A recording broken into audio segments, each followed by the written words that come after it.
My name is Emily Sanders, and my research project explored reading intervention with a kindergarten student. I wanted to find out how I could provide reading intervention for my struggling students and help them to meet district benchmarks in reading and writing. I identified the problem through my observations and assessments in reading and writing with my student. Social constructivism played an important part in this project as I learned that this student does well when she's working with other students.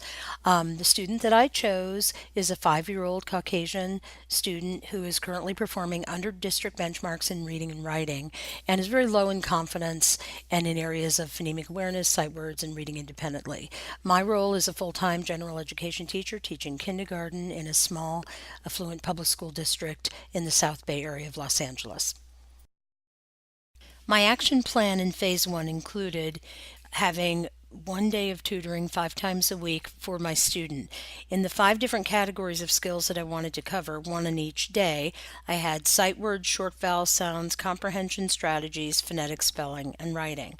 My student expressed an interest in working with peers while we were doing this, and I ended up adding that later on, but in the beginning I worked with her one on one.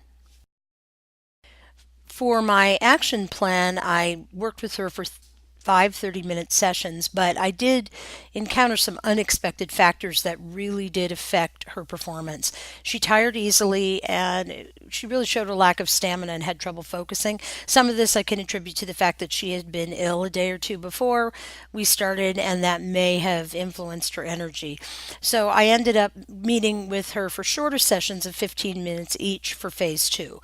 And I ended up doing it twice a day, and she responded very positively to that and seemed more engaged. I also added more scaffolding activities. In applying things that I learned from the results of my phase one and two action plan, I decided to have the student work with some peers who are actually performing at a higher level in reading and writing on a few days of this action plan. And she did very well with this, and it really showed how role models can play a big role in helping students to emulate what their peers are doing. Moving forward with my changes for my action plan, the goal was really to create a social environment with a zone of proximal development so I could provide my student with an opportunity to experience these new concepts and to learn from other kids. I know that as a teacher, I can improve my practice by encouraging students to be mentors for each other and modeling these behaviors explicitly. One of the other things that I decided to put into my action plan was a computer program for reading intervention called Lexia, which individualizes the program for each child as they make mistakes. It keeps coming back to things that they need to work on. And my ultimate goal was to improve my students' intrinsic motivation for reading to improve her confidence. In working to improve my students' intrinsic motivation, I realized how important it was to have a classroom that feels safe and engaging to students and to encourage them to learn from their failures and mistakes. The growth mindset is truly a belief that intelligence and mastery can be achieved through increased effort and practice, and it does promote a love of learning.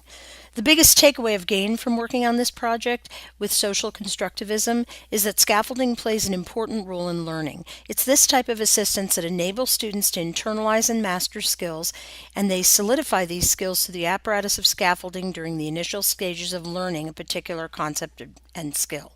It's my hope that my student will benefit from increased scaffolding in my improved action plan.